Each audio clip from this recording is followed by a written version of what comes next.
Buenas tardes, noches, queridos amigos. ¿Cómo están? Los saludo cariñosamente, como siempre, en este nuevo día miércoles con nuestro querido amigo Tomás Jocelyn Hall. Tomás ya se conectó, pero me pidió que le diera un tiempecito porque quería hacer algunas cosas personales y lo estoy esperando, pero ya está habido, Tomás. ¿Ah? Así que lo vamos a esperar. Mientras tanto, les cuento que tenemos unos 3 o 4 temas re interesantes para tocar con Tomás, para que nos dé su análisis, ese análisis siempre bien asertivo, bien inteligente que Tomás nos entrega todos los miércoles. Voy a aprovechar ahora que no está Tomás de saludar a la gente que nos ha saludado y que ya está conectada. Está nuestro querido amigo Rosa Melfierro, Carlos Soto Donman, amigo mío, Bruno Cárdenas, María Angélica, Guillermo Padilla, Horacio Villablanca, Alejandra Labarca, Estil, Hernán Herrera, Consuelo Ibáñez, Silvia Con, Pablo de Roca, Carmen Miller, J.I.N., Patricia Álvarez Labora, Gilda Fuentealba, Carlos Corbalán, Raúl Andrés Tocayo, Raúl Andrés López, Ricardo Garay Carvajal, Franco Milesi, Alejandra Burto, Cristina Vergara, Daniel Yáñez, y son las personas que nos han saludado. Tomás, ¿cómo estás, querido amigo? Bien, bien. Gracias por esperarme. Eventualmente estaba como... En realidad estaba afeitándome.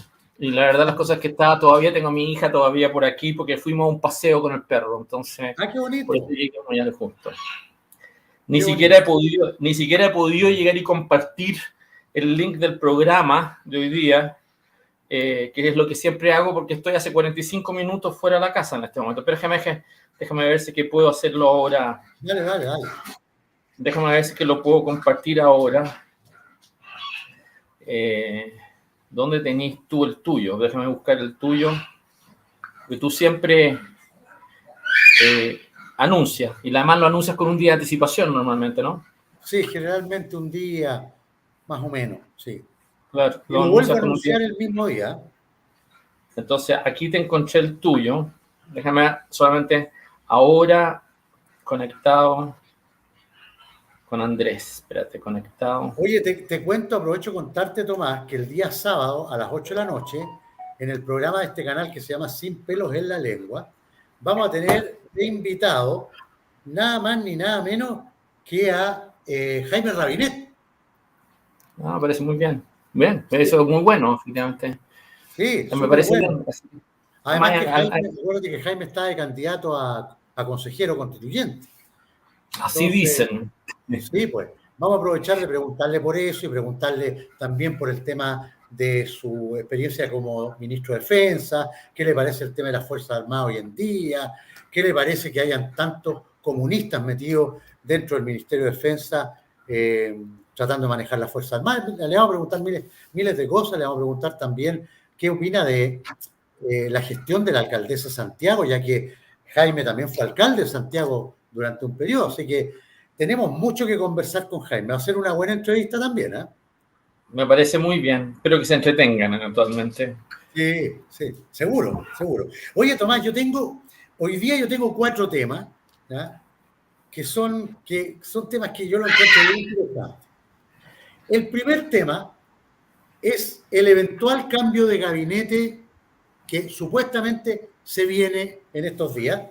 Okay. Te quiero preguntar lo siguiente. ¿Ya? Yo tengo mi opinión al respecto. ¿eh? No, pero dame los 4 temas. El cambio de gabinete, ¿qué otro? Es el tema. El segundo, el tema lo que está pasando horroroso con los liceos emblemáticos, que me parece atroz. 3, ¿cuál es el tercer tema? El tercero es el tema de Chile Vamos, que ahora se están haciendo los duros con el gobierno por las reformas de pensiones y la reforma tributaria. Y lo otro es la caída brutal de un 30% en los proyectos mineros el año 2022. Ya entendí. Complicados. Oye, el primer tema, el cambio de gabinete, mi opinión personal es que cualquier cambio de gabinete con este gobierno que tiene la cabeza, está podrida, no va a pasar nada, no va a tener efecto esto, según lo que yo pienso.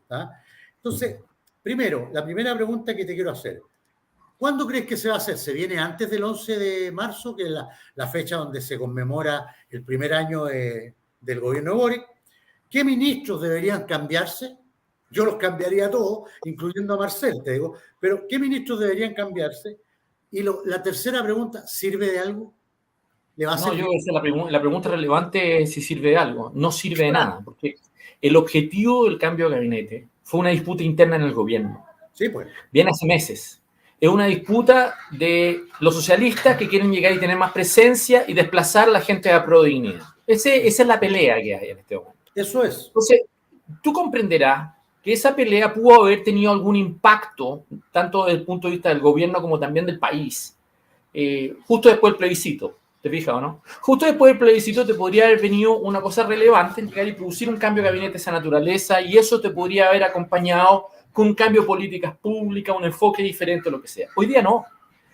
Hoy día está saliendo un gobierno que ha tenido un mal manejo el verano, actualmente producto de los incendios, tiene al mismo tiempo un desgaste político que se le está traduciendo esto en peticiones de renuncia. Tienes una petición de un acto en la Plaza de la Constitución para el 11 de marzo, actualmente pidiendo la renuncia de Boric, actualmente. Entonces, tú comprenderás que en este momento que un grupo se imponga sobre otro en este gabinete eventualmente no tiene el impacto que iba a tener anteriormente. Y es muy difícil que los socialistas asuman posiciones tales adentro del gobierno que signifiquen un cambio de la orientación global del gobierno. Entonces, tú comprenderás que, al revés, incluso si tú escuchas a Pepe Out, que ha sido uno de los que ha hecho la explicación de cómo debería darse este cambio, actualmente el grueso de los cambios se van a dar a nivel de subsecretaría. Y tú comprenderás que a quién le importa a alguien eventualmente que cambie el subsecretario de Obras Públicas o que cambie el subsecretario eventualmente de una cartera menor. No está ahí el tema, entonces, ¿te fijas o no? Si el problema es Boric.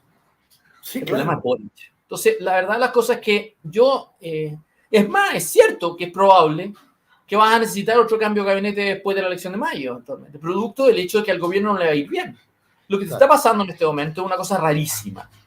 Por un lado, el gobierno se está vanagloriando de tener buenas cifras económicas y no las tiene grandes. No. Bueno, tiene un buen IMASEC del mes de enero porque en el fondo no fue tan grave la caída, por así decirlo, tiene una pequeña alza, pero en general tú vas a tener 6 meses más, incluso en la mejor de los pronósticos y proyecciones económicas de este gobierno, con una desaceleración eventualmente de la economía, con un problema además, como la demanda todavía sigue muy potente, por así decirlo, sobre todo en el sector efectivamente de comercio y otros, por así decirlo. Tú tienes una demanda eventualmente instalada, tú vas a tener alta tasa de interés y alta inflación.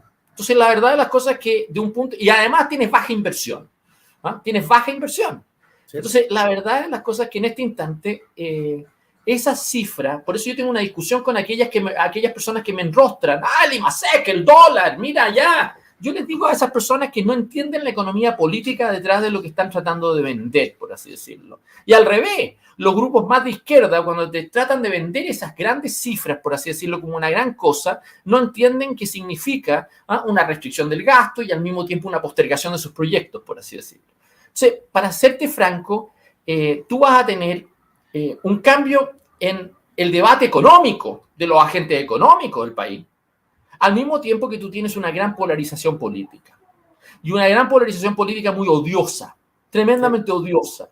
Yo he tenido que sufrir hoy día, en estos días, a una jauría de bestias. Porque yo he tenido que sufrir una jauría de bestias.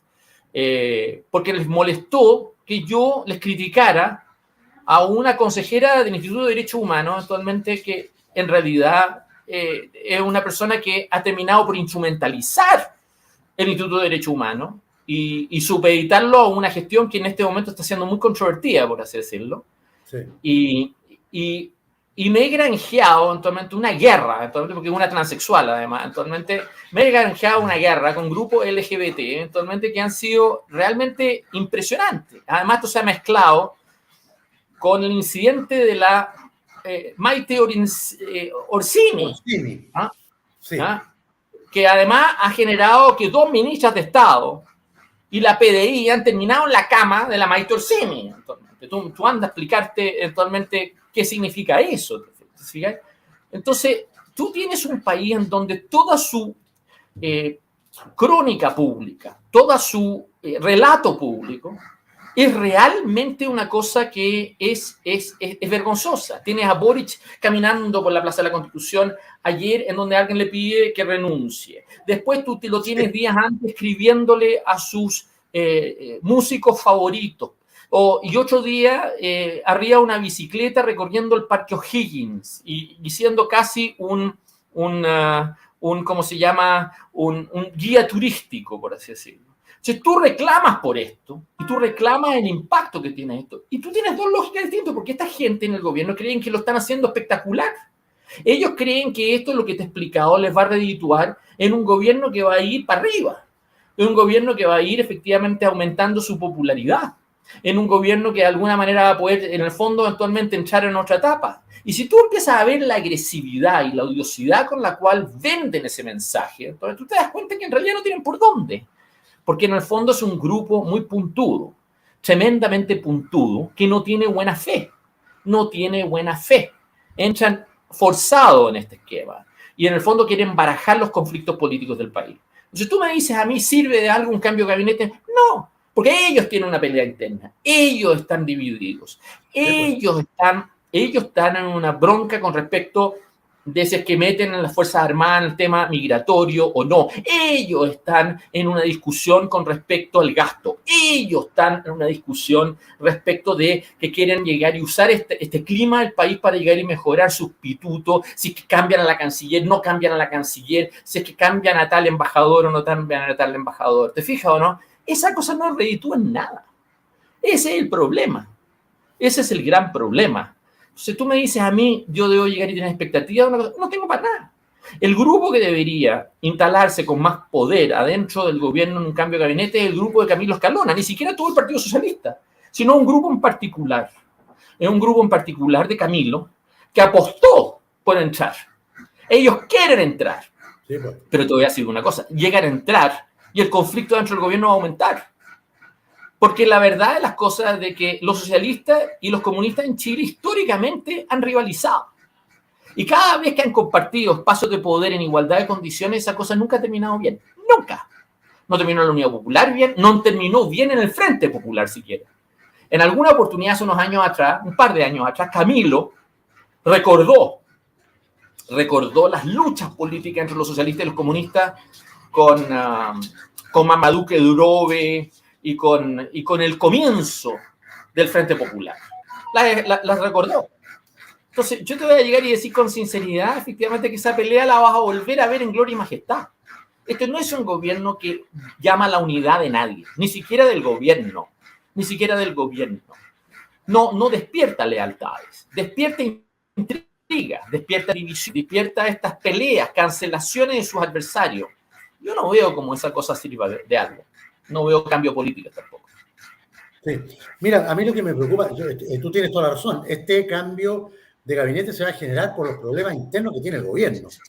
Y eso me preocupa aún más, porque sigue este gobierno viviendo en un mundo paralelo. Porque te digo, si este cambio de gabinete fuera porque Boric dice, oye, puta, tenemos la escoba en relaciones exteriores, tenemos la escoba, ¿no es cierto?, en agricultura, tenemos la escoba en Segegov, vamos a cambiar y vamos a poner gente con experiencia. No es eso. Como dices tú, es un problema interno que quieren tratar de resolver y no lo van a resolver con el cambio de gabinete. Pero no solamente no lo van a resolver, lo que tú vas a tener en este momento es de que se te va a profundizar los problemas. Porque como te digo, esta cosa se da en un momento además que tú tienes... Mira, yo pretendo llegar y explicar esta semana qué significa pedirle la renuncia a un presidente. Porque tú comprenderás, pedirle la renuncia a Boric, alguien podría decir, van a ser 3 pelagastos los que van a estar en la Plaza de la Constitución. Puede ser, puede ser poco, ¿ya? Puede ser eventualmente de que el pedirle la renuncia surja en el gobierno una especie de sentimiento amenaza y que los gallos se unifiquen en contra de esta dinámica. ¿Te fijas o no? Y que digan, ¿sabes qué más? Aquí vamos a defender la democracia. Podría ocurrir eso, ¿no? Podría ocurrir eso eventualmente, perfectamente bien. Y en esa disputa eventualmente tú puedes llegar y tener una cosa que termine a favor de cualquiera de los dos. El problema está en otra cosa. El problema está en que una vez que tú tienes grupos en el país que te empiezan a pedir la renuncia al presidente, significa que los otros grupos, los grupos que han tratado de llegar y decir, esto no se puede hacer, tenemos que defender la democracia, tenemos que defender su institución y para eso tenemos que llegar y apuntar al gobierno aunque no nos guste, esa gente pierde poder. Esa gente termina hablando al vacío. Entonces, todos los que están de candidato a la convención constituyente quedan como redundantes. Eso es lo que quiero decirte. Si es que el proceso constituyente y esta elección tenía por objeto barajar el conflicto político y darle un cauce, no te va a cumplir esa finalidad. Esa es la primera afirmación que te quiero decir. Ya cuando grupos empiezan a llegar y pedir la renuncia a un presidente, empieza a partir una lucha de desgaste. Y una lucha de desgaste que va a tender a crecer. Y no solamente va a tender a crecer, sino que cada vez más te va a demostrar de que a tu país le importa un bleo esa institución. De que les da lo mismo si el presidente se va o no se va. Eso pasó con la UP, eso pasó con Allende. Al punto de que la gente que estaba detrás de la UP siempre ha querido vender que si no se hubiera hecho el golpe el martes 11 de septiembre, Allende iba a convocar desde la Universidad Técnica un plebiscito sobre la duración de su mandato, sobre si es que lo ponía a término o no. Pero lo cierto es que cuando tú empiezas ya a pedir la renuncia a un presidente, ese gobierno termina muy débil. Y termina en una vorágine que lo va a tender eventualmente a empeorar, ¿ya? Y si es que el ciclo político no es capaz de agarrarlo y tomar control de ese malestar, se te va a ir generando un divorcio político cada vez más grande. Y esa cosa hay que llegar y tomar nota de ella. Eso es lo que pasa en Colombia, eso es lo que pasa en Perú, eso es lo que pasa en Brasil, eso es lo que pasa eventualmente en toda la región, por así decirlo. Y en México, está pasando en México. Sí, pues. O sea, venir a llegar y decir que esto es una chacota, no es una chacota. Y no solamente no es una chacota, es algo que de alguna manera va a tender a generar dinámicas de consecuencias imprevisibles. Entonces no sacas nada, Andrés, no sacas nada. Porque yo tengo gente que me dice, Tomás, ¿cómo tú ayudas a este clima? ¿Cómo tú prestas voz a este clima? Yo no estoy prestando voz, yo no estoy agitando esto. Estoy diciendo simplemente, ¿sabes qué más? Te ha llegado el momento que antes de que Boric cumpla un año, tienes gente pidiéndole en la calle que se vaya. Sí. Da lo mismo quién. Hay gente que se atreve. Hay gente que se atreve a irse a 1 metro, a 2 metros del presidente y decir, váyase. Sí. Esa cosa no es menor. Es decir, no lo tomes para la chacota esa cosa. El otro día un canal de televisión estaba haciendo despacho en directo respecto del término del verano. Estaba haciendo despacho en directo del término en verano. Y uno llegó y dijo, le preguntaron, ¿cómo se siente volviendo a las vacaciones? Ah, muy bien, porque yo vuelvo a Santiago con el objeto de que se termine este gobierno. Yo me reí, porque obviamente la crónica de ese programa no tenía por objeto llegar y transmitir eso. Estaban en otra onda, estaban tratando de una cosa más lúdica, ¿no? Entonces el tipo aprovechó el hecho que estaban vivos y llegó y les mandó a un mojón, por así decirlo. Bueno, esa cosa es muy potente, ¿te fijas o no? Yo no lo miraría en menos, por así decirlo. Sí. Oye, Enrique David te pregunta, Tomás, ¿vas a ir a la Plaza de la Constitución el 11 de marzo? Nadie me ha invitado, pero más allá que nadie me ha invitado, eventualmente te voy a decir, yo cuido a dónde voy y no voy, y porque yo no soy una voz aislada, ¿no? Y la verdad, las cosas que yo no improviso mis apariciones públicas, como tampoco improviso mis conversas contigo o de otra manera. Yo tengo la impresión de que este gobierno es dable suponer que no va a terminar su mandato. Es más, te lo voy a decir de otro modo, esta discusión la tuvimos con Ricardo Lagos por el MOP Gate. Esta discusión la tuvimos con Michelle Bachelet para el caso de su hijo, ¿ya? Sí. Dávalos, y el tema de Machalí, de todo lo que fue ese escándalo, por así decirlo, el Banco Chile. Esta discusión la tuvimos con Sebastián Piñera después del 18 de octubre. Entonces, creer de que no va a haber un debate sobre la viabilidad del gobierno de Boric es ser bien iluso, ¿no? Sí. Y la verdad de las cosas que yo no estoy advirtiendo de que no están los compromisos políticos, las lealtades instaladas para que eso se pueda corregir. Esa es la verdad. Mira, sí. Pero va a estar interesante. Fíjate que se está masificando mucho la voz de la gente que está pidiendo convocatoria para el 11 de marzo. ¿Ah? Se espera que vayan bastante más personas de las que han ido habitualmente a estas marchas en contra del gobierno, digamos. La más masiva fue una que se hizo en el Congreso hace como un mes, en que fueron como 800 personas, lo cual no fue tan malo, o sea, es bajo, digamos, porque 800 personas que le pidan la renuncia al presidente es un chiste, digamos, ¿ah? Es absolutamente un chiste. O sea, para pedir la renuncia al presidente tienen que salir a las calles como han salido en Brasil, como han salido en Colombia, como han salido, ¿ah? O sea, cientos de miles. Si tú me preguntas a mí, yo creo que es un error. Si yo quisiera llegar a hacer una convocatoria masiva para pedir una renuncia de Boric, no partiría con un acto en la Plaza de la Constitución. Yo partiría con actos por la alza o por la inflación en Peñalolén, en Maipú. Empezaría a llegar y justamente reclamar por la seguridad en Colchane, en Iquique. Yo creo que lo que se hizo con el paro camionero el año pasado actualmente fue más eficaz, porque terminó desde el norte hasta el Biobío, actualmente esa cosa. Esa cosa no fue una chacota, por así decirlo. Si yo creo mucho más en ir de abajo para arriba, no hacer una gran convocatoria, poco menos a la destitución presidencial al comienzo. Tú no partes con tu bala más potente, tienes que llegar y partir con una cosa. Además, tienes que ir al ritmo, Andrés, del más lento. Y te voy a decir una cosa, la gente que va a terminar en la Plaza de la Constitución son gente que ya viene choreada con Gabriel Boric hace mucho tiempo. Sí. Y viene en posiciones más bien de derecha, actualmente más puntúa hace mucho tiempo. Entonces, que esa gente crea que el péndulo hoy día se les volvió completamente a favor, se equivocan.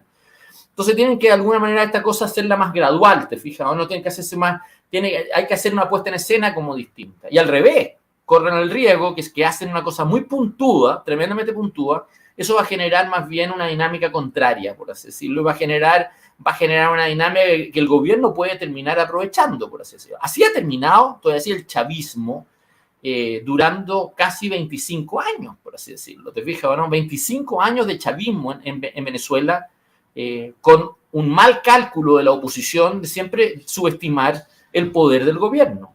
Y yo creo que esa cosa es un riesgo político hoy día. Ahora, ojo, yo creo que si es que los organizadores de una cosa de esta especie van haciendo una cosa piola, que de alguna manera digan, vamos, hagámoslo, los que lleguemos, por así decirlo, y lo que hagan efectivamente, esa cosa puede terminar creciendo. Yo no lo pongo en duda, pero va a depender mucho de la capacidad de conducción y va a depender mucho eventualmente de la capacidad de llegar y mantener el tono, de no sobrepolitizarlo. Es cierto que pedir la renuncia a un presidente no puede haber una cosa más política que eso. Es muy política, pero tiene que haber una especie de lógica detrás de ella, tiene que haber una lógica detrás de ella que no la haga ver como un oportunismo de un grupito que de alguna manera quiere llegar y tener un oportunismo político eventualmente de una coyuntura. Tiene que ser una cosa un poco más altruista, tiene que expresar eventualmente anhelos y sentimientos que son muy fuertes. Yo te voy a decir una cosa, este gobierno en este último mes ha apostado por una política comunicacional que en el fondo ha apostado por los estratos bajos, ha apostado por grupos C2, C3, grupos D y grupos E. En el fondo es mucho más por eso. Boric eventualmente hace la cosa en redes sociales que hace. Por eso eventualmente yo tengo una jauría de gente muy precaria, pero muy precaria, que está con una agresividad política muy fuerte en redes sociales, por así decirlo. Son estratos bajos. Y yo creo que esta convocatoria de pedir la renuncia, Boric eventualmente apela a esos grupos también. Sí, claro. Apela, yo creo que hoy día la lucha política, Andrés, se está dando mucho en grupos populares. Y yo creo que ahí hay una lucha comunicacional muy fuerte entre el gobierno y sus adversarios por quién tiene control de esos estratos populares. Esto no es un debate de las clases medias, esto no es un debate de los sectores interesados en la fiscalía, interesados en los convencionales, quién va a salir electo por tal o cual lista, por así decirlo. No, esto es una discusión que tiene que ver con la alza, con los alimentos, que tiene que ver con el desempleo, que tiene que ver eventualmente con la inflación, que tiene que ver con la economía del país, con el bolsillo de los chilenos actualmente. Y bueno, y si tú haces un movimiento en esa materia, el tema de la seguridad es muy potente en estos grupos actualmente, porque se sienten muy vulnerables, por así decirlo. Si tú haces esa discusión, claro, es muy potente, pero tienes que llegar y hacerla de tal modo que no parezcas como en el fondo siendo un gran oportunista y un manipulador de esa dinámica. Y yo creo que el gobierno hoy día parece como un gran manipulador de esos grupos. Porque todo lo que hace Boric en el fondo no resuelve ningún problema político. Entonces, no hay un impacto en políticas públicas, ¿te fijas o no? No hay ninguna, sino que en el fondo él hace esta especie de shows. ¿Ah? Ayer estaba sacándose fotografías con Mario Marcel. ¿Ah? Estaba haciendo unos selfies con Mario Marcel. Esto no tiene que ver con políticas públicas, tiene que ver con una especie... Hoy día fue a hablar a un colegio, fíjate, a un colegio. ¿Ah? Y estaban ahí mostrando a niños aplaudiendo al presidente. A niños que no votan siquiera actualmente. Cada vez que Boric tiene un problema, va a un colegio. Va a sacarse fotografías con niños, por así decirlo. ¿Te fijas ahora? Bueno, ese es el punto. Entonces va a llegar un momento en donde la masa crítica del país, la masa crítica, cómo tú llegas y racionalizas este punto, se va a tener que dar cuenta que sus temas no son los temas de esta otra gente. No lo son. Y en ese momento, esto es una ruleta rusa, esto es un casino, que es difícil llegar y predecir para dónde va. Yo no lo sé. No lo puedo anticipar. Oye, Tomás, mira, Carlos Soto Dodman te pregunta, te dice, Tomás, con tu experiencia, ¿podrías dar los lineamientos para hacer algo bien organizado, para ir en contra de Boric y poder derrocarlo? Bueno, si yo lo contesté eso.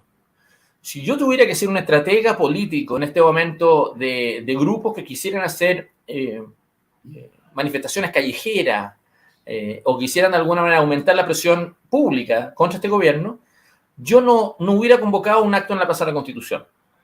No hubiera sido mi punto de partida. Hubiera sido mi punto de llegada, no hubiera sido mi punto de partida. Yo hubiera partido con manifestaciones por las alzas, probablemente en la periferia de Santiago.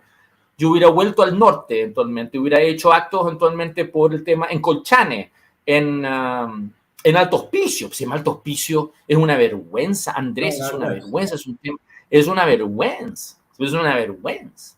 Yo hubiera llegado y justamente alegado contra las bandas criminales en Maipú, en la periferia de Santiago. Entonces, ahí es donde yo creo que hay una enorme inseguridad. Y yo creo que si tú me preguntas a mí, ahí hay temas de esa gente eventualmente que no las vas a convocar a la Plaza de la Constitución. No las vas a ser capaces de convocar. No por lo menos al comienzo, ¿te fijas? No al principio. Tal vez después, pero en este momento yo no partiría con eso. Me puedo equivocar. En una de esas, la convocatoria a la Plaza de la Constitución es masiva. No tengo idea. Pero yo creo que corren un riesgo enorme eventualmente los que convocan una cosa de esa naturaleza que no le llegue mucha gente. ¿Te fijas? Ese es un problema. Mira, aquí Carlos Corbalán te pregunta, ¿qué opinión tienes de la causa y origen de los incendios? Bueno, sí, yo creo que el tema de la intencionalidad de los incendios se instaló. Y en general el gobierno salió mal parado en ese tema porque lo terminó minimizando con los conejos, ahí Carlos Montes, eventualmente el tema del cambio climático. Da lo mismo el porcentaje de incendios intencionales, da lo mismo. El hecho de que en el sur haya habido una sensación de que el grueso de los incendios en el sur habían sido declarados por causas intencionales, por así decirlo. La pregunta es por qué no se está deteniendo un grupo importante de personas. Encontraron acelerante, de repente encontraron un par de personas, pero en el fondo eventualmente tienes el hecho de que se llegó tarde. Entonces, se ha terminado con uno de las temporadas más graves de incendios que el país ha conocido desde el 2017 y una de las más graves desde que se tengan registro y con un daño agrícola y económico feroz, ¿ya?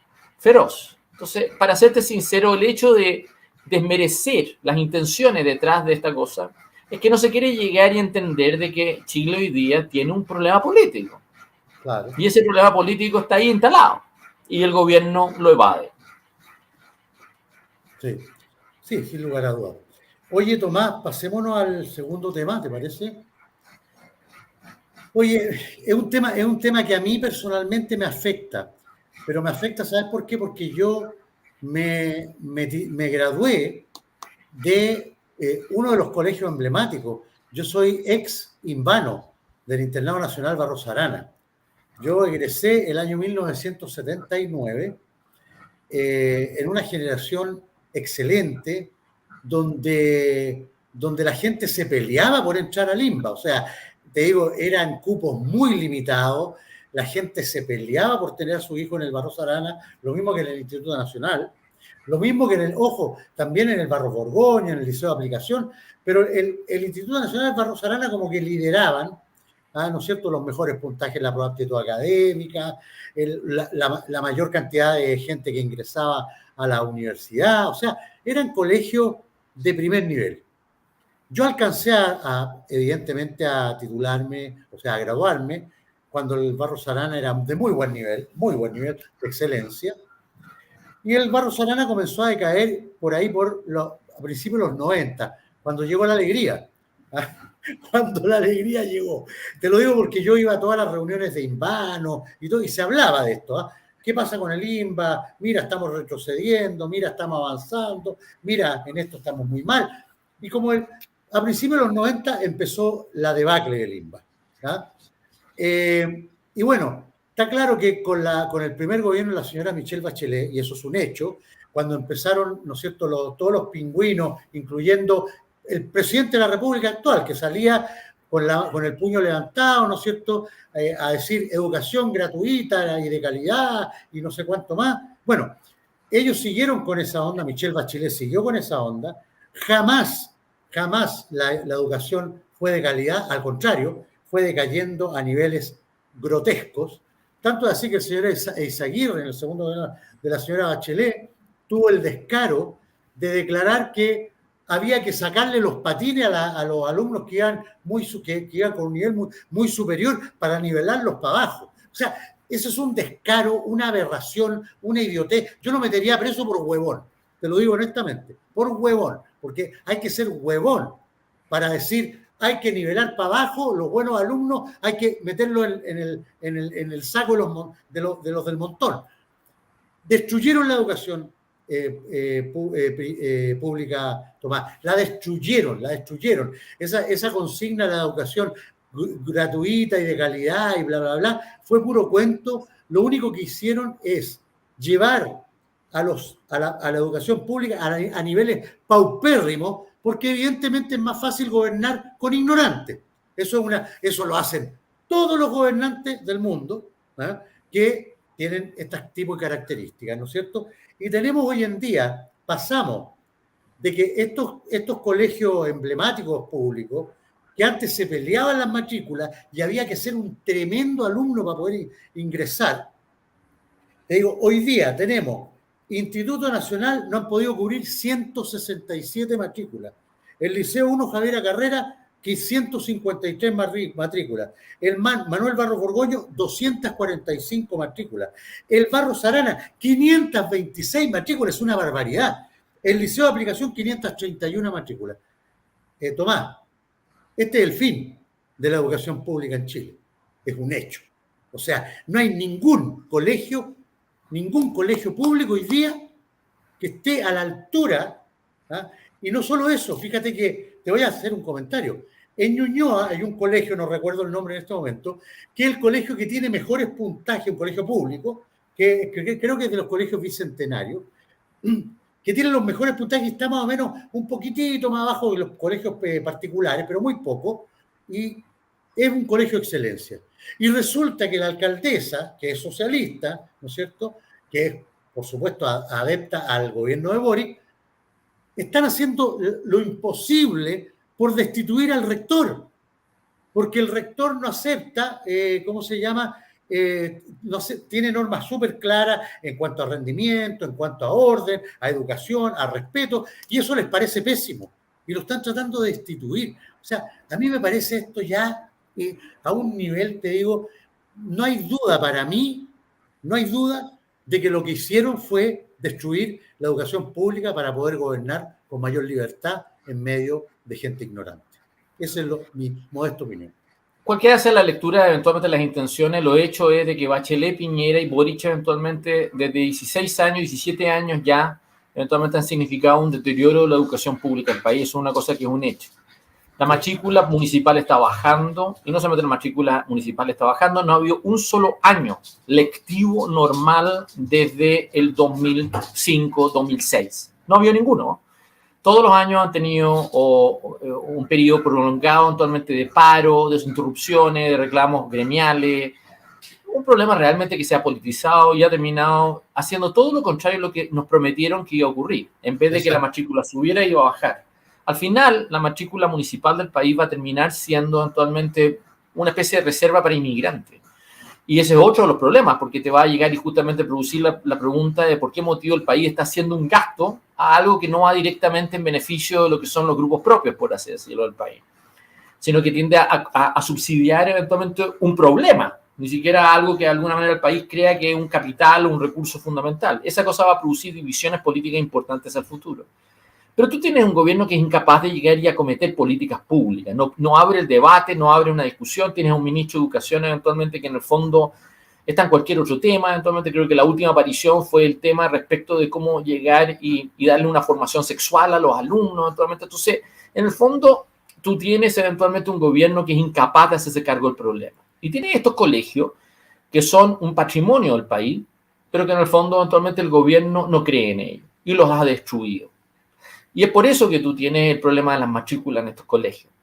Aparte del hecho de que los alcaldes de gobierno eventualmente están siendo polemizados no solo por sus colegios. La Municipalidad de Santiago está polemizada por la clínica de esta Sierra Bella. Tienes al mismo tiempo el debate de la gente que está en los campamentos en la Alameda. Tienes el problema de la seguridad. Tienes el deterioro de la quinta región. Tienes el problema del festival. Tienes el problema de los espectáculos de fuegos artificiales para el Año Nuevo con el ejército. En el fondo, los municipios son muy malos gestores. Son muy malos gestores de estos temas, por así decirlo. No están en condiciones para poder llegar a enfrentarlos apropiadamente. Entonces, si tú me preguntas a mí, es como raro que tú tengas una discusión sobre la economía del país, sus cifras macro, por así decirlo, cuando no tienes ningún tema sectorial. Ninguno. Ni inversión, ni en educación, ni en salud, ni en pensiones, ni nada. No tienes nada. Y cada uno de los temas que tú destapas, tú ves un lío, tienes un problema, por así decirlo. O sea, si tú me preguntas a mí, ¿hay un debate sobre quién va a ser el próximo ministro de Educación? No está ahí en la discusión, ¿te fijas o no? Entonces, tú tienes un problema de este gobierno que es imposible exigirle algún nivel de rendimiento en políticas públicas, porque no las tiene. ¿Por qué no las tiene?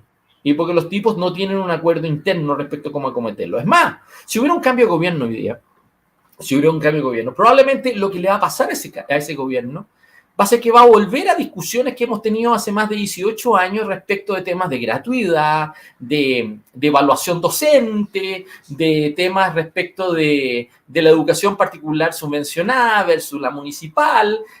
Vamos a volver a las mismas discusiones que hemos tenido y que nadie ha sido capaz de zanjarlas, fíjate. Nadie las ha zanjado. Nadie. La tómbola, el tema de la selección. Vamos a volver a los mismos temas. Entonces, cuando tú tienes eso, actualmente es porque no ha habido liderazgo. No ha habido liderazgo para llegar y señalar eventualmente un destino final eventualmente en este tema. Y ese es parte del problema. Sí. Oye, Tomás, me está mi hija diciendo adiós, así que chao, oye. Chao. Bueno, gracias por la visita. Chao, dile, chao. Te dicen chao aquí. Te dicen chao, ya. Oye, Tomás, disculpa, pero te interrumpo. Hay mucha gente que ha preguntado por tu mamá. ¿Cómo está tu mamá? Sí, o sea, estuve con ella ayer, efectivamente está haciendo hace esfuerzo por tratar de alguna manera de llegar y recuperar un nivel basal, lo más parecido posible antes de que tuvo esta peste, por así decirlo. Le cuesta, pero lo bueno es que en el fondo se está alimentando bien, avanzado, está con kinesiterapia, está con fonoaudiólogo, está con todas las cosas que efectivamente corresponde a una persona que tiene este tipo de temas, pero hay que estar encima de ella, por así decirlo. No vive sola, tiene una cuidadora, por así decirlo, y la verdad las cosas que en general la llaman por teléfono, habla. El otro día lo que me gustó es que ella me llamara a mí. Me llamó ella a mí por teléfono, entonces esa cosa ayuda enormemente respecto al tipo de cómo va efectivamente comunicándose, eventualmente las dificultades para que poder tenerla. Y entiende, o sea, yo te diría que en general efectivamente mi mamá está bien efectivamente respecto de su conciencia, por así decirlo, y los efectos de esta peste eventualmente tienen que ver eventualmente con los temas motrices, el recuperar fuerza, el hacer ejercicio, y tiene que ver eventualmente con estar estimulándola de alguna manera para llegar y justamente no dejarla estar. Además, el gran riesgo que tienen personas de esta edad cuando les viene esta cosa es de que se les convierta en un cuadro broncopulmonar. Entonces hay que llegar a evitar eso. Hay que llegar y justamente mantenerlas activas, por así decirlo. Lo peor que tú puedes hacer con una persona de 92 años después de esta cosa, echarla a la cama. Lo peor. Entonces, la verdad, la cosa es que ayer estuve con ella, la compartí, efectivamente, y además yo normalmente cuando voy a la casa de mi mamá me dejo querer, por así decirlo, por la nana, eventualmente que me alimenten bien, eventualmente, y justamente, y la verdad la cosa es que es parte del cuento, por así decirlo, es parte de la visita. Así que muchas gracias por preguntar. Tú eres bien apegado a tu mamá. Tú eres bien apegado a tu mamá. No lo soy. Yo te quiero decir efectivamente que yo era más apegado a mi papá. El que es muy apegado a mi mamá, el que es como los ojos de ella, el número 2 de los otros 3, el que está en el medio y que vive en Estados Unidos y que está a cargo de ella. Ese es el que es poco menos que el preferido y todo lo demás. Yo siempre he tenido una relación con mi mamá que es bastante arisca.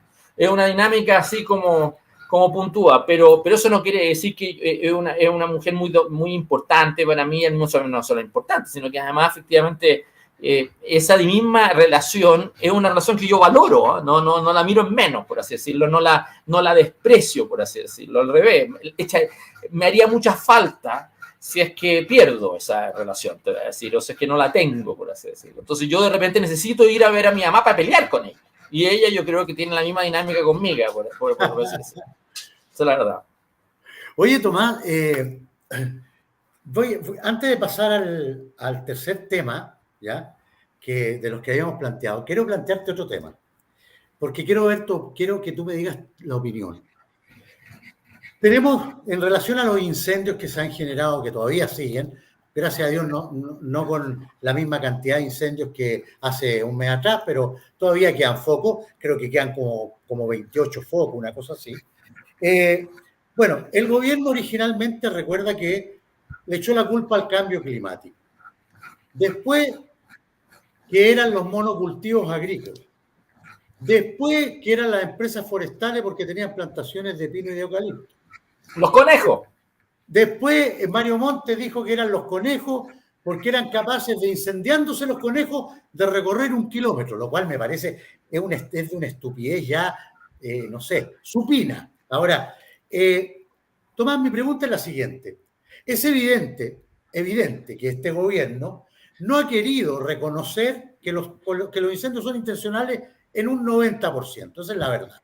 De hecho, la Carolina Toá al principio dijo que no eran intencionales y después salió diciendo que era un 25,1% de intencionalidad. O sea, yo no sé cómo lo midió ella, güey. O sea, salió con una regla, salió detrás de los que estaban quemando, no sé cómo lo hizo, para llegar a esa conclusión, digamos. Bueno, se sabe por todos los estudios que se han hecho en el mundo, y no solamente eso, sino que por todo lo que se ha visto, hay filmaciones de gente prendiendo fuego en un bosque, gente con una lanzallamas, gente en camioneta parando y encendiendo fuego y arrancándose, gente en moto bajándose y prendiendo fuego. O sea, hay pruebas que son evidentes, y no solo eso, Tomás, se pillaron más de 60 aviones en un cerro en el sur. Pasaron 14 horas y el gobierno dice, todavía no tenemos la certeza de lo que hay dentro de los bidones. Flaco, abre el bidón, mete la nariz adentro y sabés lo que hay. O sea, déjate de joder, ¿cachai? Ahora, después salen con qué alcohol gel, y que el alcohol gel no es inflamable y no es acelerante. Yo hice la prueba en mi casa, se prende el alcohol gel, de hecho tiene una llama más peligrosa, porque se ve poco, es una llama muy clarita, es como un celestoso aguado. ¿Ah? Yo le eché agua al plato para apagarlo, le saqué el agua, le metí un fósforo y no volvió a prender. O sea, no me digan que... Entonces, aquí mi pregunta, Tomás, ¿qué oculta el gobierno? ¿A quién está protegiendo este gobierno? Porque es evidente que no hay cosa que protege. Yo no puedo llegar y discutir que una ministra de Interior tenga mala fe. Yo no puedo llegar y decir que te está mintiendo, a menos que yo tenga prueba que te está mintiendo. Yo no puedo llegar y decir que la Carola Toá quiere que estos incendios ocurran. No sería justo. Sí. Tú comprenderás que eventualmente no me nace a mí llegar y justamente a hacer eso. Lo que pasa nomás es de lo que da rabia del relato público del gobierno, tiene que ver con lo siguiente, Andrés, y te voy a esperar porque necesito ver tu ojito en esta afirmación. Tiene que ver con que si se declara una temporada de incendios el próximo mes, o si es que tú tuvieras un terremoto el próximo mes, vamos a tener el estado exactamente igual el próximo mes de lo que lo tuvimos en enero, en diciembre pasado, antes de este episodio. Y ese era el problema. Se suponía que este debate público iba a terminar con un Estado que iba a llegar y justamente reaccionar. Iba a decir, ¿sabes qué más? Esto no nos puede volver a ocurrir. Vamos a hacer la inversión de los aviones eventualmente aljibe. Vamos a hacer efectivamente, vamos a mejorar la tecnología, vamos a mejorar efectivamente la capacidad de respuesta del país. Y tú, por último, tienes un Estado que reacciona al debate. ¿Te fijas? Reacciona a la situación que se le produjo. Pero no. Tú tuviste un manejo del gobierno eventualmente para llegar y justamente echarle la culpa a las forestales, al cambio climático. En el fondo es sortear el debate público y no hacerse cargo del problema. Entonces, yo quiero decir, el próximo año vamos a tener este problema exactamente igual. Igual. Vamos a volver a tener una temporada de incendios sin capacidad de reacción y el gobierno no va a tener la capacidad de decir, hoy día lo enfrentamos distinto que el año pasado. ¿Y por qué? Te voy a decir por qué. Por las mismas razones que están celebrando a Mario Marcel.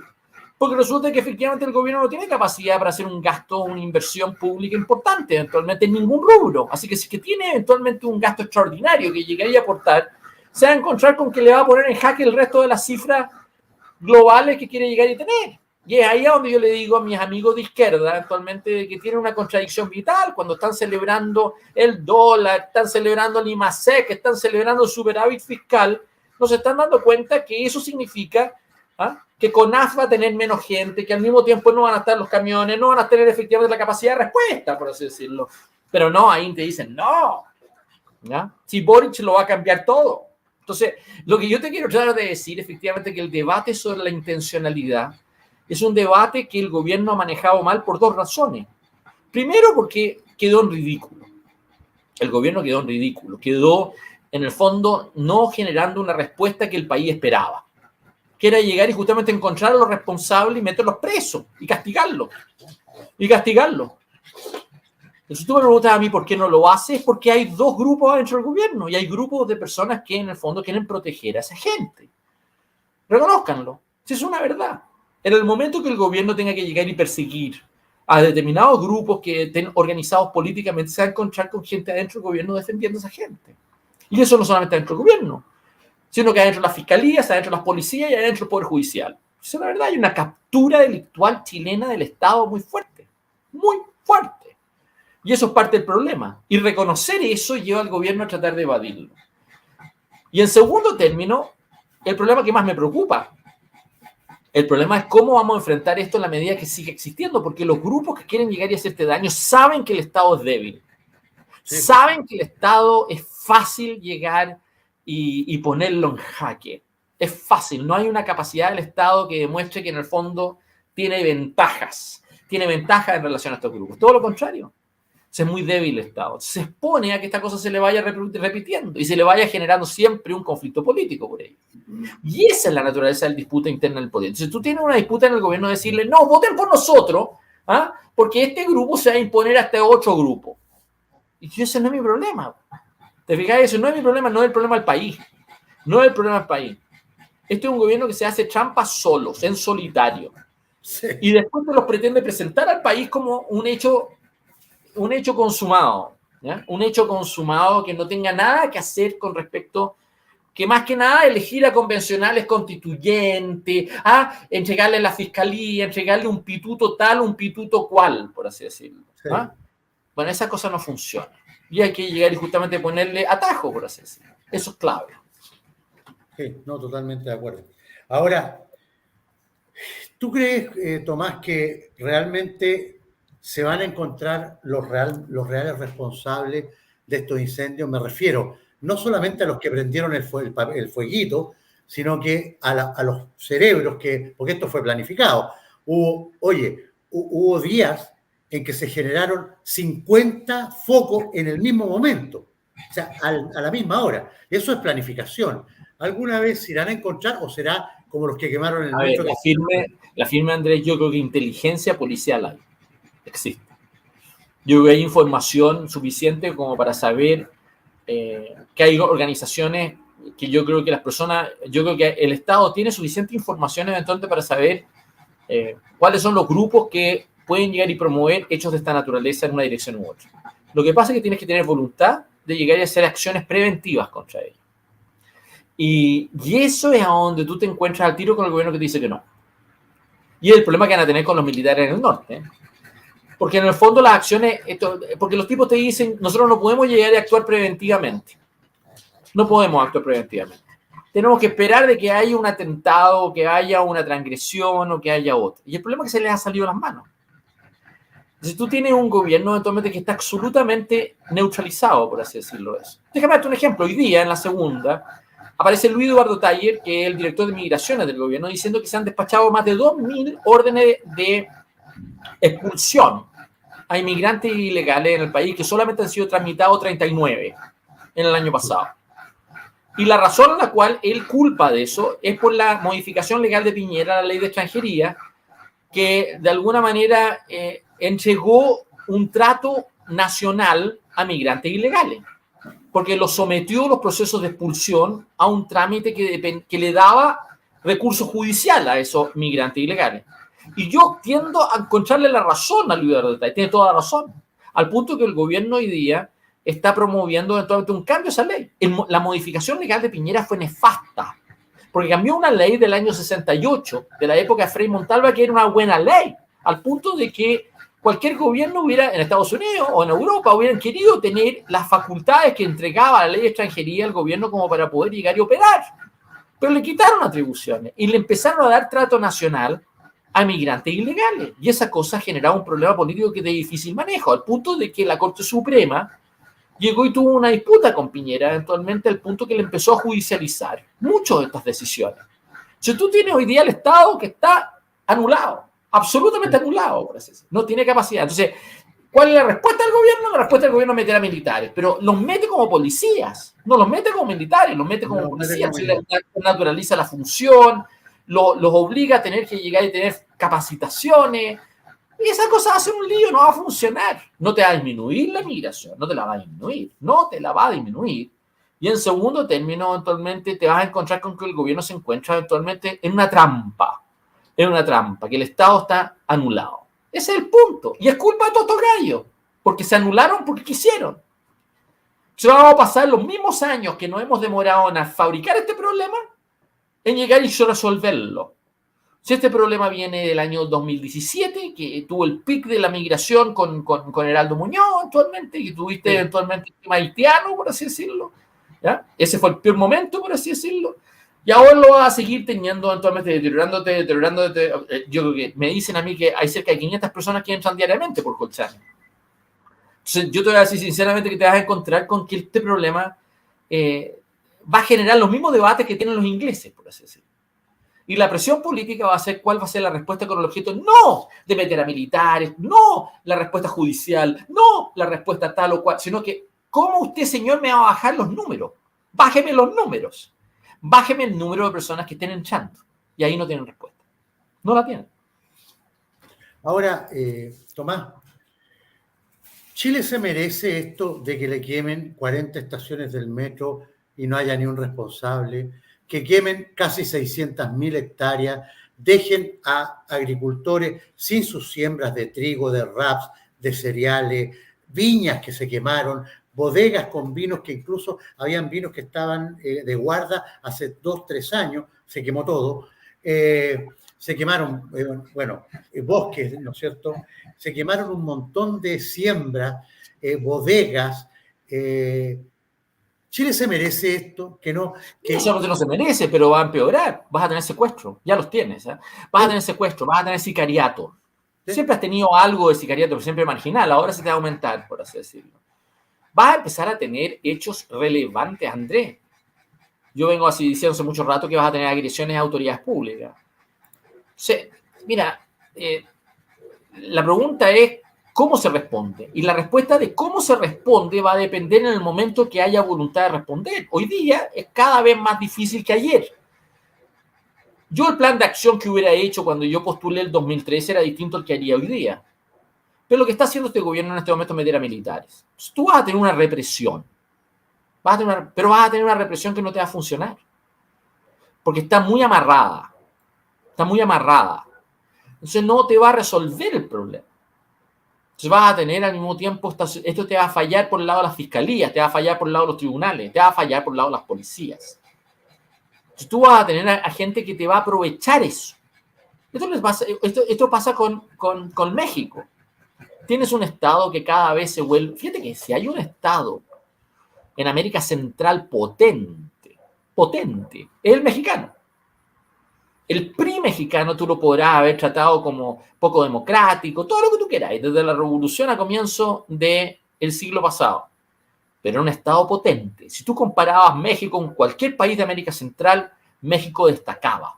Te podía cargar de que era mi izquierda, lo que tú quieras, pero era un estado potente. Bueno, hoy día tú tienes a AMLO que tiene militarizado el país y tienes un narcoestado eventualmente que tiene control en el fondo casi a la par con el Estado, que tiene que entrar a negociar con él. Entonces, no tienes fiscalía, no tienes tribunales y no tienes policía. Entonces, al final tienes que llegar y recurrir a los militares. Sí, lo que te quiero tratar de explicar efectivamente es de que cuando un país llega a eso en América Latina, es un cuadro de una espiral sin destino. Sin destino. Sin duda. Y eso también es lo que le está ocurriendo a Brasil. Brasil es más sofisticado, porque las élites brasileñas tienen un control del Estado y de sus estructuras políticas muy fuerte. Entonces, tienen una disputa política eventualmente que está agotada en sus instituciones. Pero tienes protestas por todos lados y tienes un juego político entre el gobierno y la oposición que no da tregua. En este momento se ha expresado eventualmente una lucha interna por el ministro de Hacienda y que ha terminado ganando el ministro de Hacienda, eventualmente en contra de grupos más puntudos, más populistas, por así decirlo. Sí. Pero te quiero tratar de decir efectivamente que esta cosa ha tenido ribetes en la Corte Suprema brasilera. Entonces tú tienes ahí eventualmente a una figura que más o menos parecía al que tenía Bolsonaro, eventualmente criminalizando a los adversarios de Lula, por así decirlo, y persiguiéndolo. Creo que a un ministro de Bolsonaro lo están persiguiendo por tener aves domésticas, exóticas, iguales que 1000 loros, por así decirlo, en este momento aquí. Porque no lo pueden encarcelar por esa razón, solo tienen que encarcelar porque tiene ave exótica. Tú comprenderás que efectivamente cuando tu lucha política se traduce en eso porque tenía un problema, tú te das cuenta, ¿no? Tienes un problema. ¿Ya? Y anda Perú. Perú en este momento está amenazado políticamente por un chavismo, por una izquierda andina, boliviana, que en la práctica pretende llegar y justamente desestabilizar todo el sur andino, no solamente Perú, sino que Chile también. Y ahí es donde tú te das cuenta que los argentinos están en otra frecuencia, en otra dimensión. Los gallos les da lo mismo, están en otro mundo. Es una cosa impresionante eso, y a mí me llama la atención. Fíjate que nosotros tenemos la disputa indígena, pero los argentinos arrasaron con sus indígenas, arrenzaron con los mapuches, los mataron a todos, hasta bastante tardíamente en el siglo XX. Los mataron a todos sin asco, pero sin asco. Y les da lo mismo, no tienen la discusión que tenemos nosotros, la plurinacionalidad. No tienen esa discusión, no la tienen. O sea, cuando yo veo eso de lo que es un país como Chile, que fue un estado temprano, como ningún otro en América Latina, que generó una clase media como ninguna otra en América Latina, que tuvo al mismo tiempo una democracia que le duró con Congreso y separación de poderes como ninguna otra en América Latina, veía está como está hoy día y yo lloro a madre. Porque han destruido todo lo que nos distinguió, nos diferenció del resto del barrio. Hoy día somos una cosa muy deteriorada respecto al resto. Esa es la verdad. Entonces, cuando tú tienes ahí, entonces, a gente en Chile que te empieza a hablar de Bukele, el tipo de liderazgo, yo empiezo a decir, no, Bukele no es una solución pro Estado de Derecho. Todo lo contrario, es lo que hace gala, es de llegar y justamente una acción directa eventualmente que le importa un bledo a los tribunales. Mete militares, detiene a 60.000 personas, llega y todo el mundo lo aplaude. Bueno, el desafío de Chile es cómo nosotros formamos un Ibáñez antes de caer en un Bukele. Ese es mi alegato principal. ¿Cómo nosotros somos capaces de salir de esta pesadilla que tenemos de Weimar en Chile? Esta pesadilla izquierda mal nacida, porque yo he trabajado con la izquierda, así que no estoy escupiendo mi pasado, estoy diciendo que esto no tiene nada que ver. Pero tú los conoces bien, claro. No tiene nada que ver con lo que hicimos nosotros, nada que ver. Tienes una izquierda mal nacida en Chile, eventualmente que ha dejado la crema, por así decirlo. ¿Cómo está este desastre de lo que salgamos? No terminemos en un Bukele, en un Pinochet, no terminemos en Hitler, ¿cómo terminamos en un Ibáñez antes de caer en esos extremos? Porque no va a ser una solución lo otro. Eso es lo que quiero decirte. No va a ser solución lo otro. No lo va a ser. Por eso mi discusión con José Antonio Kast, y el oportunismo político que están teniendo eventualmente para esta convención y fueron en listas distintas. Yo creo que eventualmente no les va a ir bien en esta elección, les va a ir mal. Y tú te encuentras ahí con Chile Vamos, con un oportunismo político de una derecha económica que es una vergüenza. No, una vergüenza, totalmente. Pero es una vergüenza. Totalmente. Es una vergüenza. Entonces tú los tienes ahí jugando, ¿te fijas? ¿No? Jugando. Cupos. Tontera. Tú me dijiste en alguna oportunidad en un programa anterior que tú querías verme de candidato a este circo. Y yo ahora te digo con todo cariño, gracias por ello, porque creo que cuando tú me lo estabas proponiendo no me lo decías con mala leche, sino me lo decías en buena. Pero reconóceme que tuve razón de no meterme en este circo. O sea, ahí no se va a definir el ciclo político que venga para adelante. Ahí no se va a definir. Tal vez saquen una constitución, pero esa constitución va a generar más problemas que soluciones. Y esto va a pasar exactamente lo mismo que ocurrió con la Constitución del 33. Tú tuviste una lucha liberal conservadora que terminó después de la abdicación de O'Higgins, que demoró cerca de 15 años en estabilizarse. Y lo mismo pasó con la Constitución del 25. El otro día Claudio Fuentes escribió un artículo en CIPER destacando lo que fue el proceso constituyente de Alessandri. Pero no dijo una cosa que era clave, que a pesar de que Alessandri llegó y justamente manejó la elaboración de la Constitución como le dio la gana en el 25, esa nueva Constitución no impidió que cayó Alessandri el mismo año. Alessandri cae el mismo año. Termina su mandato y lo mandan al exilio el año 25. Por segunda vez. Sí. Y lo mandan fuera. Y ahí entra Ibáñez. No me vengan a mí a decir que estos procesos políticos han sido exitosos en Chile. Han sido un fracaso. Eso es la verdad. Sí, sin duda. Sin duda que sí.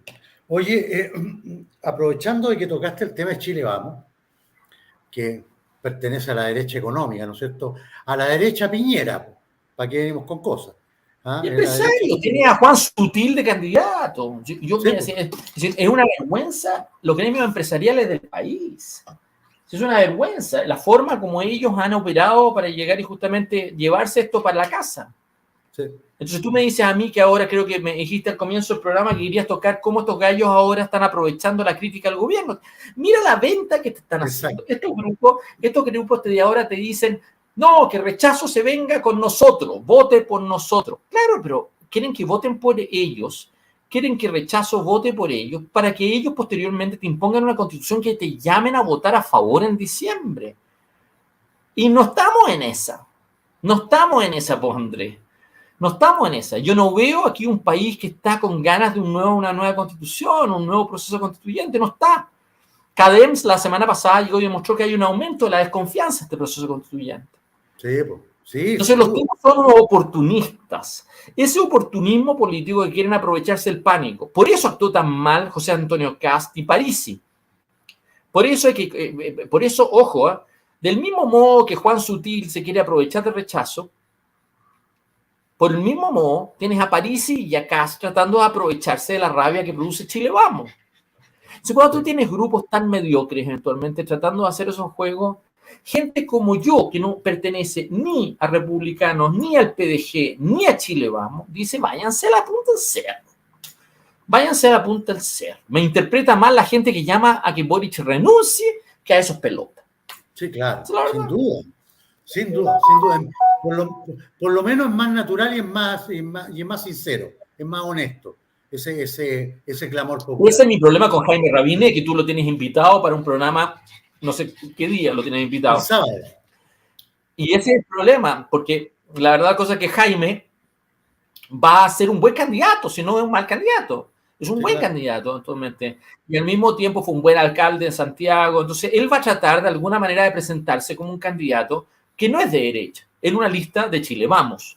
En una lista de Chile Vamos. Y tú comprenderás que a mí no me convence eso, aunque no lo tengo mala. Es lo mismo que si tú me dijeras a mí, Evelyn Matei. Yo no le tengo mala. Tú nunca me vas a ver a mí siendo despreciativo con Evelyn Matei. Nunca. Porque le tengo afecto.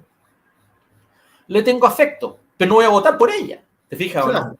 Porque no creo que es solución política eventualmente para esta dinámica que venga para adelante.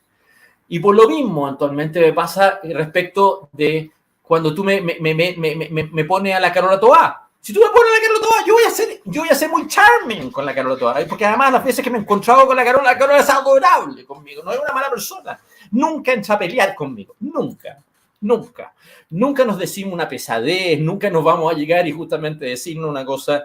Yo voy a tender a ser educado, actualmente, no solamente educado, sino que le voy a preguntar por su mamá, su hermano. Yo tengo buena relación con esas personas. Pero, ojo, cuando llegue el momento de discutir políticamente, le voy a decir, corten el hueveo. Pero corten el hueveo, o sea, ni el chancho. Y no cuenten conmigo, por así decirlo. ¿Te fijas? No cuenten conmigo. Es lo mismo que me pasa con Nicolás Izaguirre. ¿Ya? Yo adoro a su mamá, yo adoro a la Delfina, que media loca, todo lo que tú queráis, pero han sido amigos de mi familia toda la vida. Mi papá salió con la Delfina Guzmán eventualmente en su época, eventualmente en un determinado momento. ¿Ah?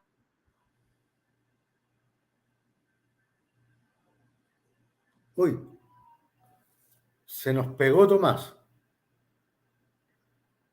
¿Claro? Se nos pegó. Ahí me escucháis, ¿no?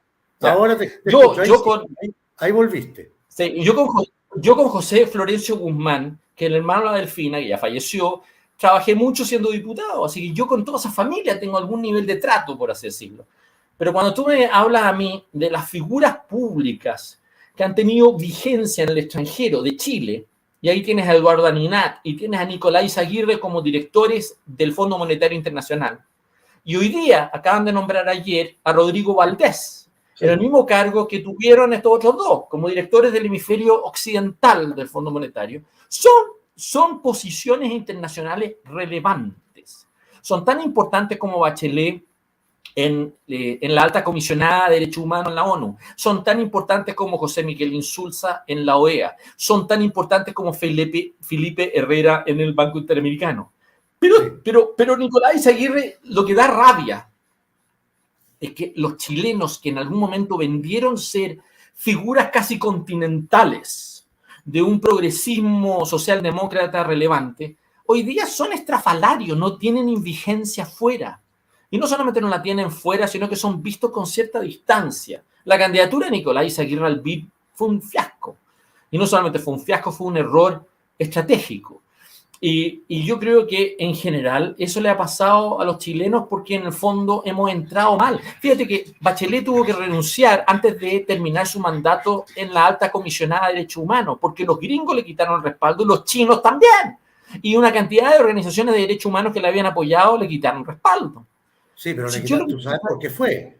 Porque finalmente... Claro, porque ella fue a China y terminó lavándole la cara a los chinos, por así decirlo. No solamente eso, recuerda que el último informe que ella hizo de violaciones de los derechos humanos de toda Latinoamérica no mencionó ni a Cuba ni a Venezuela, nada, ni un párrafo. Y después fue a China. Ella jugó a ser un actor que tuviera influencia en esa izquierda y terminó para mal. O sea, todas las figuras chilenas que pudieron haber tenido una raigambre internacional importante han terminado mal, no han terminado bien.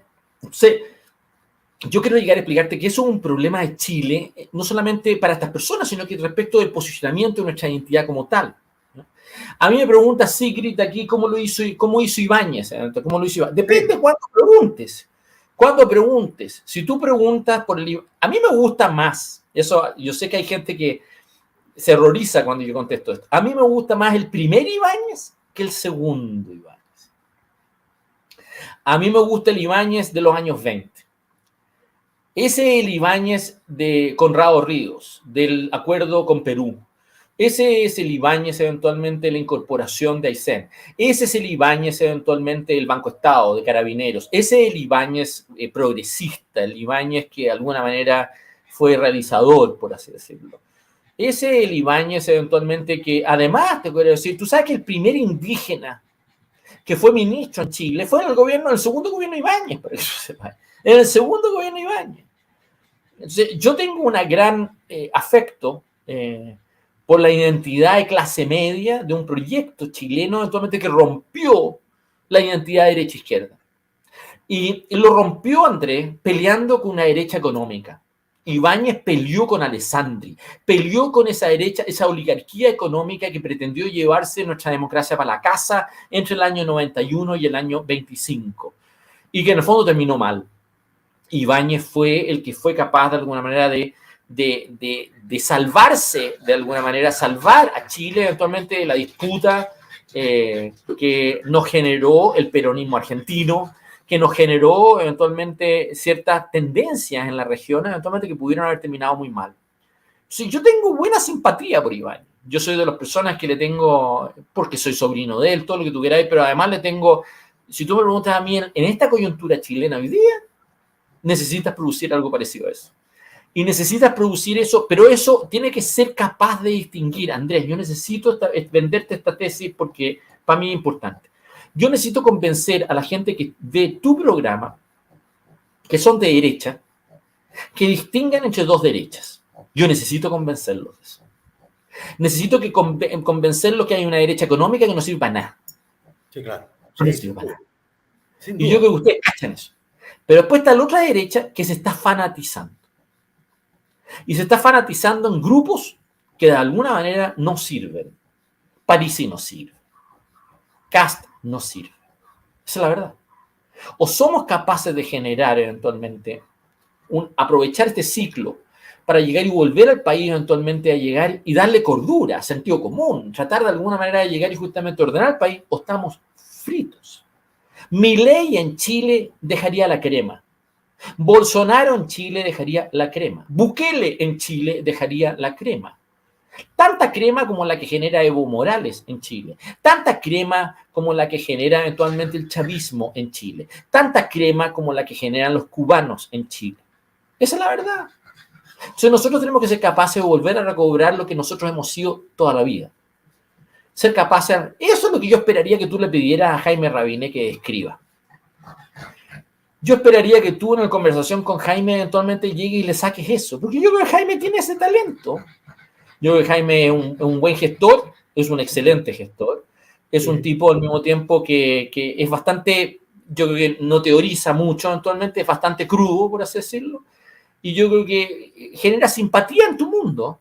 Yo creo que Jaime Rabinet en el mundo tuyo es querido. Más querido que yo. Más querido que yo, incluso, eventualmente. Entonces, yo te voy a decir sinceramente, sácale eso. Sácale eso. Yo creo que van a fracasarse, porque esta convención constituyente no tiene piso. Entonces, los tipos van a entrar a una convención constituyente y en el fondo van a estar hablándole a un país en otra dimensión. ¿Te fijas, no? No creo que haya una relación entre lo que representan ellos y lo que está ocurriendo en Colchane, lo que está ocurriendo en Maipú, en Recoleta, lo que está ocurriendo en los colegios que tú me mencionaste, que es lo que está ocurriendo eventualmente en la calle, por así decirlo. Y ahí es donde está la verdadera lucha política del país. Y eso es a donde hay que llegar y apuntar y tratar de alguna manera de ordenar el país y sacarle una voluntad distinta.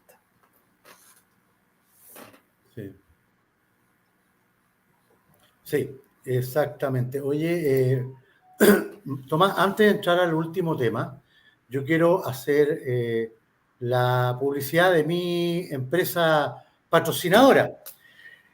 Vesvasol, queridos amigos, empresa de ingeniería orientada a proyectos de consumo masivo.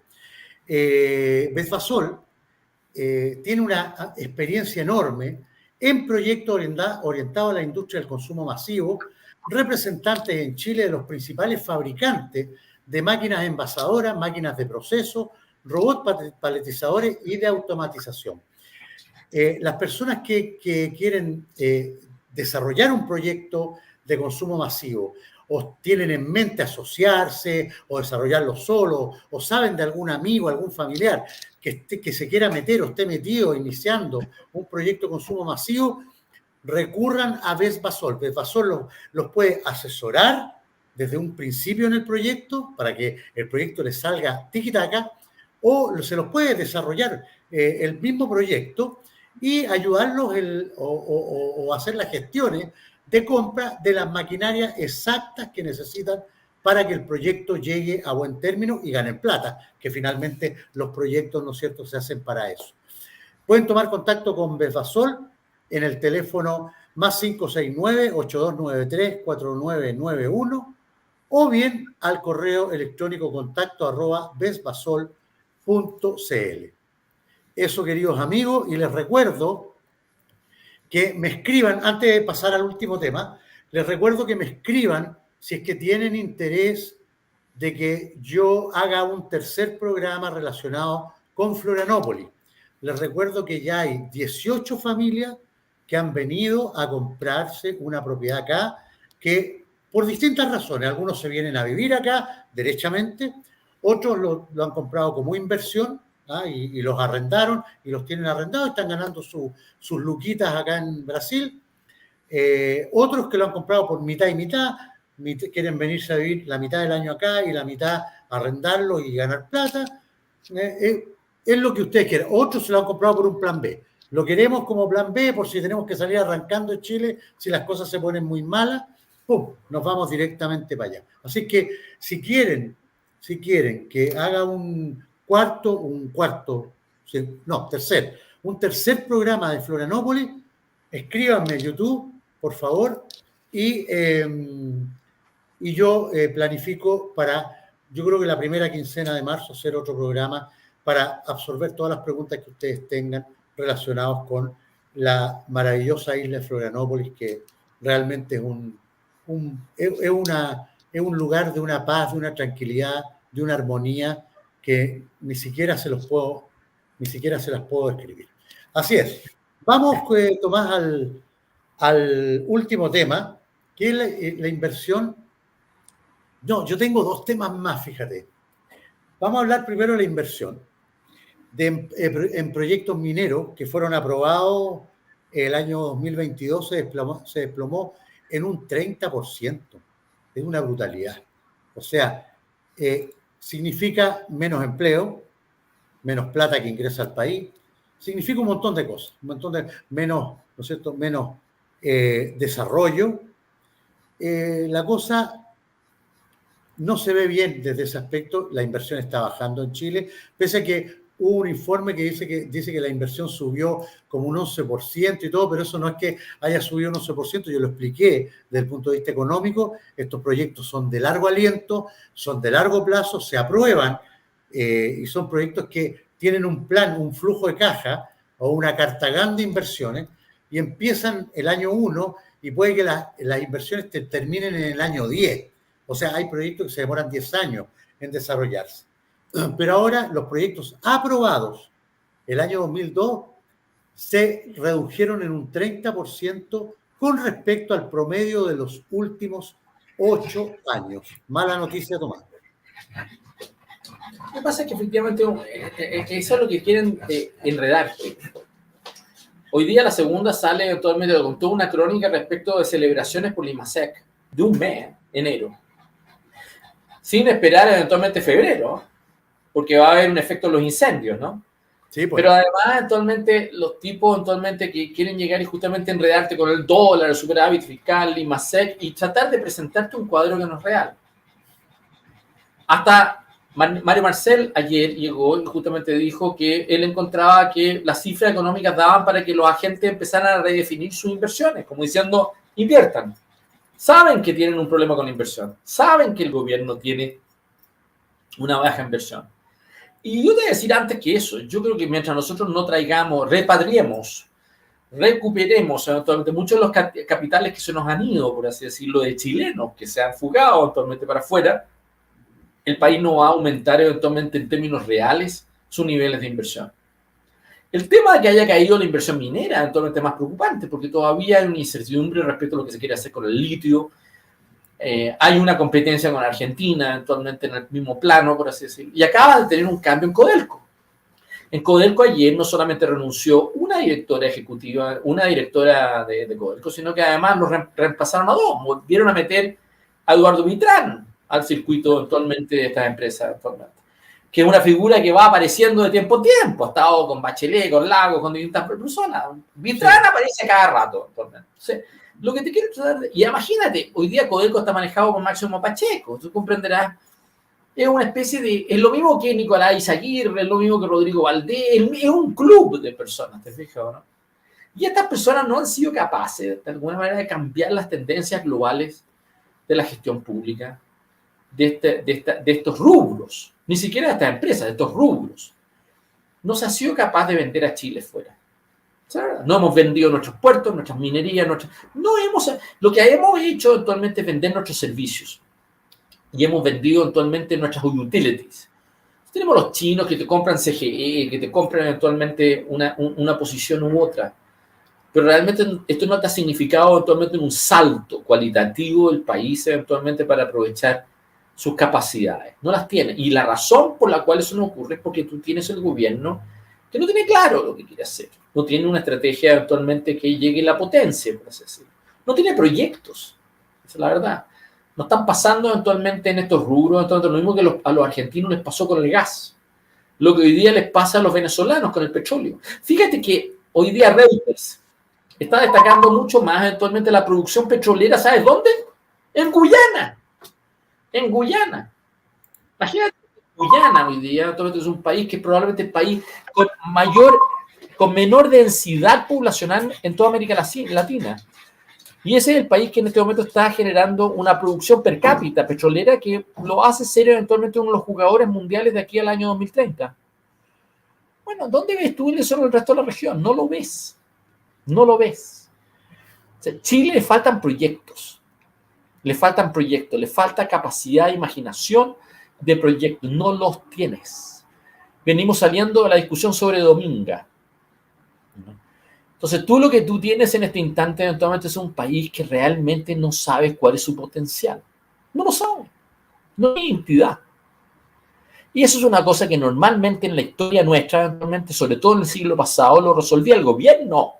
Si había uno que sabía qué proyectos quería desarrollar, era el gobierno. Hoy día no. Hoy día el gobierno es el obstáculo.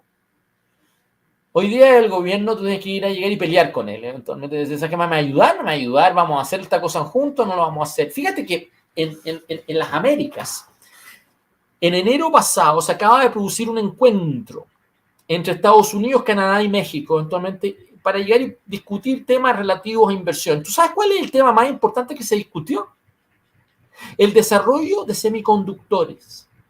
Y cómo la región pasaba a ser un lugar para que se pudieran trasladar empresas taiwanesas de productoras de chips y trasladarlas eventualmente hacia las Américas. Y la razón es muy simple. ¿Por qué? Porque resulta que hay un temor de que Taiwán va a ser invadido en los próximos años. Entonces, la verdad, la cosa es que como es el productor mundial más grande de semiconductores en el mundo, actualmente la idea es trasladar esas empresas a otras partes. El año pasado, Estados Unidos aprobó una ley que en el fondo establecía subsidios para la relocalización de estas empresas en Estados Unidos. Y hay algunas que ya se están estableciendo en Arizona y en otros lugares ahí. Y tú comprenderás que vienen con una mochila, una marraqueta de subsidio muy fuerte, que es muy difícil para competirle. Los europeos no van a poder competirle. Imagínate latinoamericanos competirle. Bueno, hay dos países que tienen intereses de llegar y justamente establecer fábricas de semiconductores. Los mexicanos, y fíjate, te va a sorprender la otra, te va a parecer sorprendente, Costa Rica. Porque Costa Rica ya tiene una fábrica Intel. Entonces tiene ganas de ser una de las... Dicho sea de paso, Tomás, fábrica Intel que se iba a instalar en Chile. Chile era el país elegido para instalar esa fábrica y le pusieron tantas trabas a Intel que se fue a Costa Rica. Bueno, hoy día Costa Rica es un jugador importante en el juego, en la geopolítica de los semiconductores. Chile no está ahí. No está ahí. No está ahí. Y nosotros éramos un país que teníamos una ventaja muy importante en nuestra relación con los norteamericanos. Sí, yo lo que te quiero tratar de explicar es que hoy día Chile ha sido un país que en el juego norteamericano-chino ha creído, eso es culpa de Piñera, que nosotros podíamos navegar y barajar a los dos. ¡Mentira! No podemos barajar los dos. Piñera tuvo que echar marcha atrás una licitación de 5G, de tecnología 5G por presión norteamericana y europea, que las querían entregar a Huawei. Y se lo dejaron después y se lo chutearon a este gobierno, por así decirlo. Y este gobierno va a tener el forro. Sí, yo lo que te quiero tratar de explicar efectivamente en esta materia, de que hoy día el cuello botella en materia de inversión lo tiene el gobierno. Lo tiene el gobierno y lo tiene por una incapacidad para llegar y resolver para dónde quiere ir, qué quiere hacer, qué rol quiere jugar. Esa es la verdad. Sí, sí, es verdad. Oye, el último tema. Nosotros ya venimos hablando hace mucho tiempo, Tomás, en este programa, de que se vienen periodos bien difíciles en cuanto a terrorismo, crimen organizado. Lo venimos diciendo hace mucho. De hecho, y el tiempo nos ha dado la razón, porque lo venimos diciendo el año pasado y mira lo que está pasando, están empezando los secuestros, nosotros lo dijimos que iban a empezar los secuestros, incendios intencionales como actos terroristas, ya los incendios son un hecho, son evidentes, pero no solamente eso, fíjate que no solamente ya los actos terroristas y los secuestros, ya comenzaron los sabotajes, Tomás. De hecho, fue una empresa que se llama Caleta Bay Agua Dulce, una empresa salmonera, fue víctima de sabotaje y provocaron que más de 60.000 salmones se escaparan al mar. Salmones que estaban por supuesto, en criadero. Esto es súper grave porque significa, ahora fue solamente que le abrieron las puertas a los salmones o hicieron un boquete en la reja, lo que sea, pero después van a incendiar fábricas. Eso ya se vivió en algún momento en Chile también. Si no solamente incendiar fábrica, yo en estas cosas que hago, hacer análisis de coyuntura, las pongo por escrito. La minuta de la semana pasada que me tocó a mí, yo hice una profundización. Nosotros hemos tenido problemas de sabotajes, por así decirlo, con las uvas envenenadas a finales de los 90. Lo hemos tenido con respecto a los salmones ya en 3 momentos. Lo hemos tenido con una disputa por dumping y salvaguardia en Estados Unidos y en Europa por parte de los noruegos. Después, posteriormente, tuvimos una contaminación por una bacteria eventualmente que llegó y comprometió la producción completa. Y ahora la que estás mencionando tú. Hemos tenido al mismo tiempo problemas eventualmente de la incursión internacional de nuestros empresarios en distintos momentos. Carlos Cardoen eventualmente por las bombas de racimo, eventualmente con Irak. No solamente Carlos Cardoen por las bombas de racimo, en algún momento el tipo eventualmente llegó y tuvo una fábrica de gas mostaza a finales de los 90 en Asunción, Paraguay, que le generó un problema con los gringos eventualmente que se dio en el marco de la disputa entre Rodríguez y Stroessner, que termina Stroessner destituido. Después posteriormente tuvimos dificultades eventualmente con Luchetti, con el grupo Luxich, si tú recuerdas. Las platas del RIGS eventualmente y el Banco de Chile en Estados Unidos con motivo del tema Pinochet eventualmente en algún momento que afectó al Banco de Chile. Después posteriormente tuviste la discusión hace poco de Horacio Cartés y las inversiones de Andrónico Luxich eventualmente en un momento que los gringos pusieron en blacklist eventualmente a Horacio Cartés. Entonces el grupo Luxich se apresuró en llegar y distanciarse Cartés. Pero no solamente eso. Andrónico quiso comprar un banco en España eventualmente y los españoles le dijeron que no. Le dijeron que no, directamente. Entonces, yo lo que quiero decir es que nuestros empresarios han sido un poco ingenuos. Esa es la verdad. Han creído que esta cosa eventualmente es llegar y simplemente jugar afuera. Tuviste el LAN Chile con problemas de sobornos que le generaron multas en Argentina y en Estados Unidos. Yo lo que creo es que los chilenos son muy ingenuos.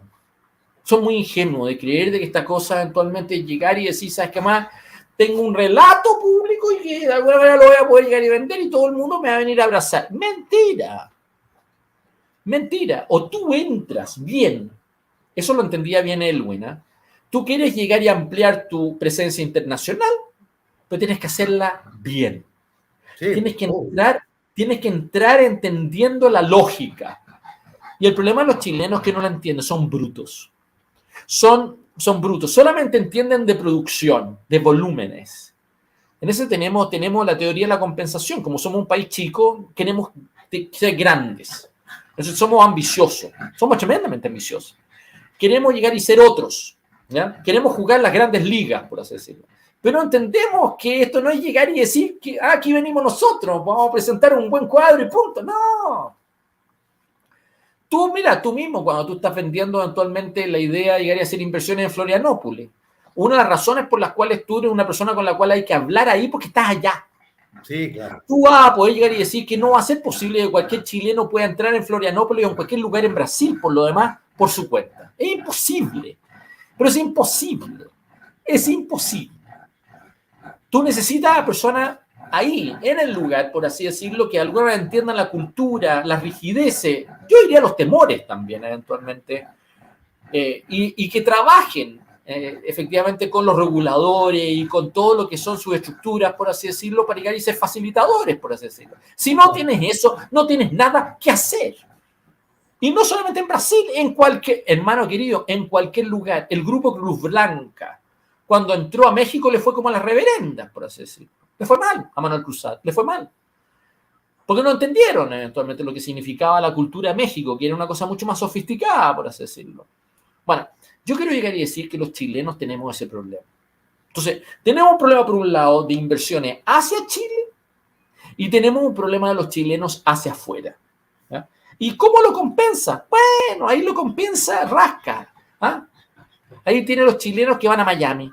Yo tengo muy mala opinión de eso. Entonces, en el fondo, eventualmente, los proyectos de inversión en Estados Unidos son todos inmobiliarios.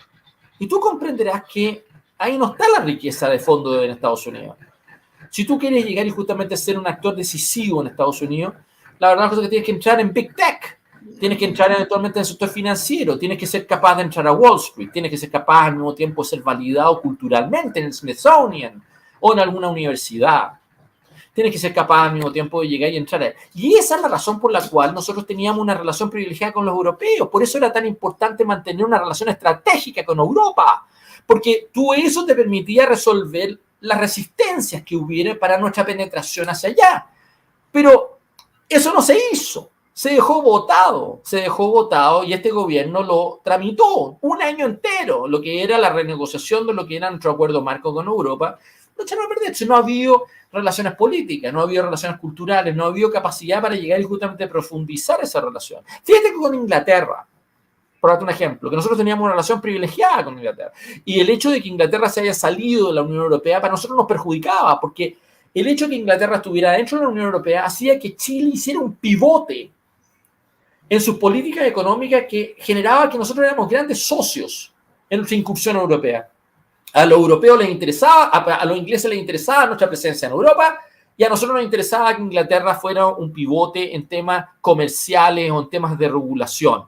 Y resulta que ellos ahora que están afuera, por así decirlo, en realidad la relación nuestra con Inglaterra se ha deteriorado al punto de que la única visita que hemos tenido en el último tiempo es de una especie de consultor en temas ambientales que fueron invitados por el Ministerio de Medio Ambiente y que fueron acogidos por Gabriel Boric en un determinado momento. Nada, pero no hay nada. Y fíjate que Inglaterra está haciendo en este momento unos roadshows bastante agresivos en el Asia, pero tremendamente agresivos, porque como los tipos se salen de la Unión Europea, han tenido que renegociar todos sus acuerdos comerciales y han tenido que volver a llegar y justamente replicar las preferencias que tenían eventualmente en el marco de la Unión Europea, ahora tener que llegar y hacer su arquitectura propia. Entonces eso les ha llevado a tener un equipo comercial muy agresivo.